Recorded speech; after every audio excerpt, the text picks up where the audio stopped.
Good day, everybody, and welcome to another edition of the Military and Foreign Affairs Network. I am your host, the voice of reason. Today we have entered day 155 of the ongoing war between the Russian Federation and Ukraine.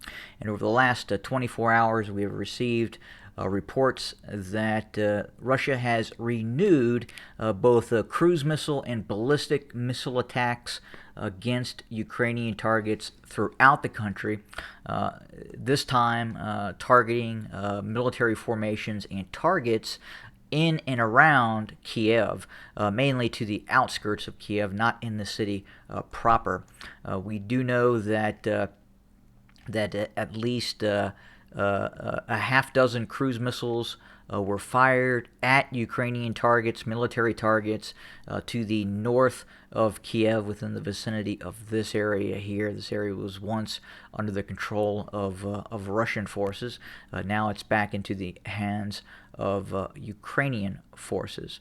Additionally, the Ukrainian army continues to pressure Russian forces on the western footprint of the Dnieper River, continuing to press a somewhat awkward offensive operation in hopes of driving the Russians out of the west bank of the Dnieper River. Now, this apparently has achieved the goal of really getting Russia's attention at this point, and we're receiving reports that Russia is now starting to heavily reinforce that area of the conflict, meaning they are currently bringing forces from other parts of the country, from Crimea, quite possibly from other operations in the east as well, to reinforce ongoing operations taking place on the western bank of the Dnieper River.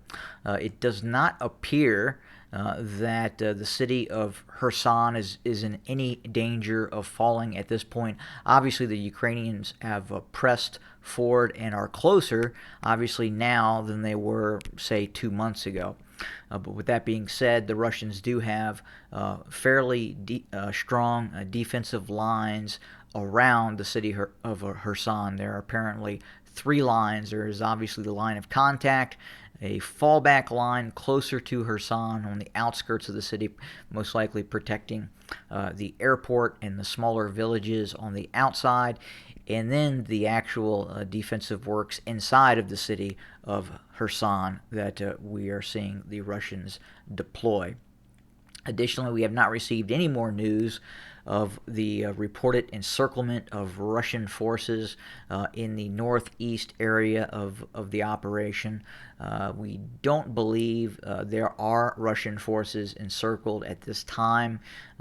Most likely some sort of propaganda information put out by the Ukrainian government, which is fairly common in this conflict, and they've done a very, very good job, meaning the Ukrainians, of creating certain narratives that fit the ongoing conflict and make it more advantageous in terms of popular support for the continued conflict, at least in terms of those who support the Zelensky government and obviously fully support completely being separate from the Russian Federation. Now, at the same time, as I touch on that subject, we are now hearing reports that certain Ukrainian governors and mayors are now offering $100 to identify alleged Russian collaborators. Now the question is as you go down that road in terms of selecting and then arresting a so-called collaborator, what is a collaborator? Is it a person who identifies a military target and transmits targeting information to Russian forces? Is that a collaborator? Yes, that would be. Is a collaborator someone who did not support the 2014 revolution? Some would call it a coup d'etat. not a coup d'etat, but a coup, as you hear it on the Russian side of the equation. Obviously, there were no real military formations involved in that. It was a general uprising, specifically located in Kiev, that brought down that government. But are those people who are not in agreement with what occurred during the 2014 upheaval in Kiev? If you did not support that, are you a collaborator? And I think the state of Ukraine is going to have to really take a long, hard look at the road that they are heading down in terms of arresting so-called collaborators. Again, not within the realm of directly assisting the Russians in their military adventure into Ukraine, but actual persons who do not support the current government of Zelensky. And if you do not support that regime, that government, then you are at risk of possibly being contacted by various Ukrainian law enforcement agencies. As well, we have seen the continued shutdown of all opposition groups that gravitate towards the Russian sphere of influence. Now, again, as you go down that road of shutting down the democratic process, which is occurring, and you may not like what the other person says, but he has in a democracy, he has that fundamental right to say what he believes and to believe what he says. And when you negate that right and you start arresting those folks, you are gravitating away towards democracy. And we're, unfortunately, for those who believe in Ukrainian democracy, we're starting to see that now. So is Ukraine a democracy 2 years from now? What does it look like? Very hard to say. Is it a democracy now? Some would argue maybe not. But I will leave that to you, the viewer, to decide. In ongoing operations, the Russians continue its withering attack in the east. Again, as I talked about the previous episode, in its ongoing operations towards Bakhmut. That seems to be the current desire of Russian forces to move in on that city and then seize control of it, and then ultimately tightening the noose around Sloviansk and Kramatorsk. And that seems to be the operational desire right now of Russian forces. To the north, there does appear to be a contested salient that has been created by Ukrainian forces.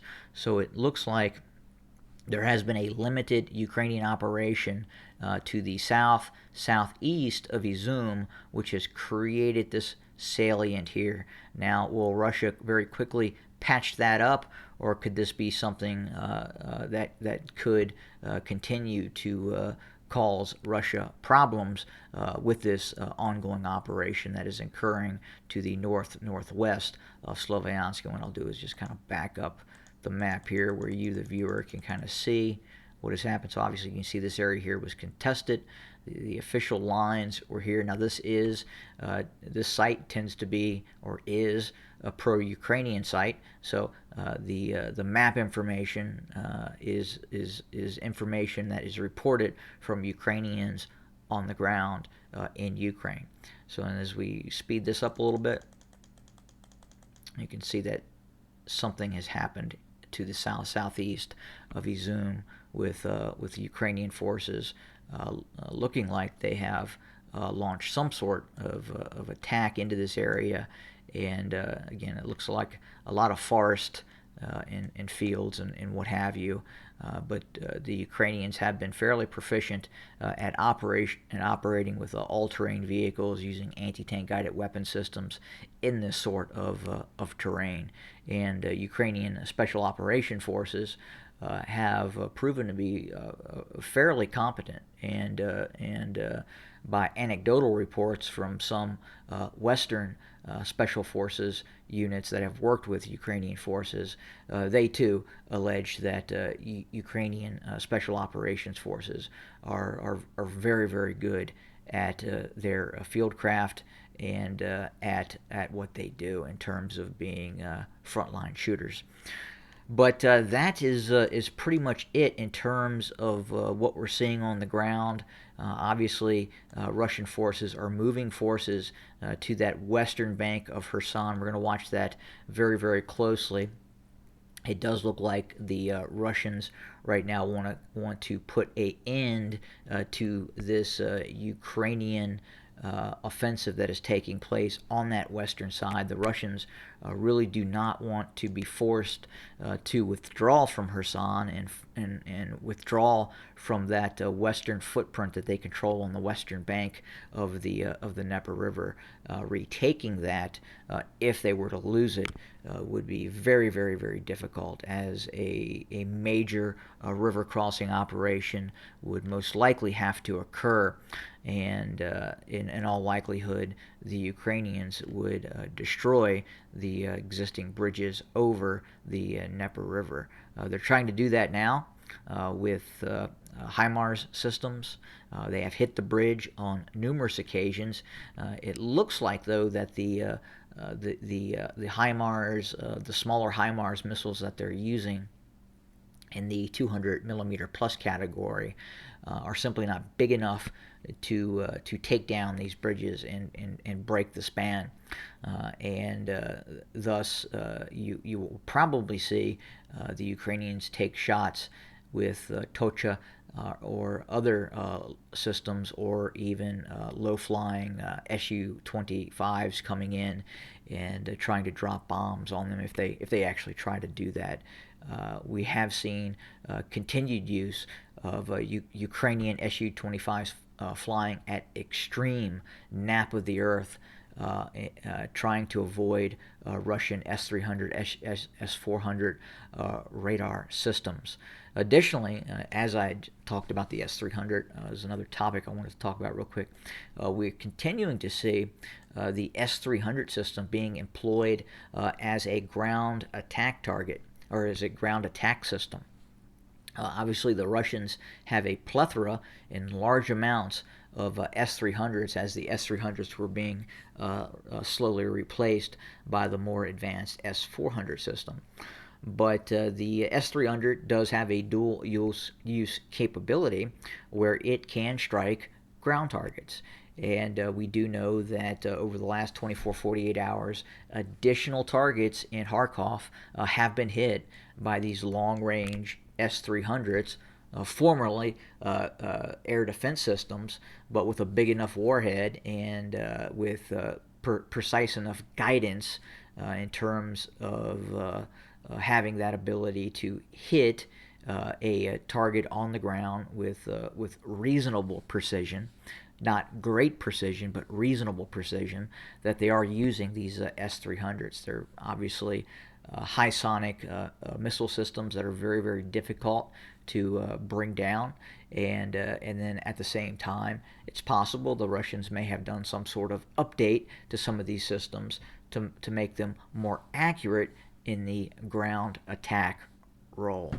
So it's a purpose-driven, and obviously right now Russia is in need of using some of these ordinances in a ground attack role. As I talked about before, that is not completely uncommon even in the West. The United States uses dedicated air defense missiles to attack surface warships, and that has happened on at least one plus occasion where we have seen the United States use dedicated air defense missiles against surface warships. So not originally what they were designed for, but repurposed and proved to be a fairly effective system for attacking warships. And in the case of the S-300s, the Russians probably see it as a reasonably effective system against ground targets in this ongoing conflict, and especially given the amount of munitions that have been expended over the course of the conflict. Instead of using a larger and costlier caliber or KH-101 cruise missile, they have decided to use these S-300s instead. Completely reasonable deployment strategy for those systems. But we're continuing to watch the renewed uptick in the strikes that are taking place across Ukraine in terms of the renewed missile strikes that are happening deep inside of Ukraine. And we anticipate, as the Ukrainians continue to pressure the western bank of the Dnieper River, specifically going after those bridges crossing into the western side of the Dnieper River, and two, going after Russian rear areas with HIMARS. It is probably going to become much more pressure-induced for the Russians to locate and destroy those Western arms shipments that are coming into the country, either in a deployed manner or in a depot as well. So we'll continue to watch that as well. And one more thing before we part off, we did hear reports of a fairly effective attack by Russian tactical air assets on a Ukrainian military brigade on the western bank of the Kherson area of operations. And again, that's in this area. Reportedly, a large number of Ukrainian troops were engaged by tactical air assets, either helicopter gunships or fixed-wing aircraft. And apparently, from what we're hearing, this Ukrainian brigade suffered significant casualties in that strike.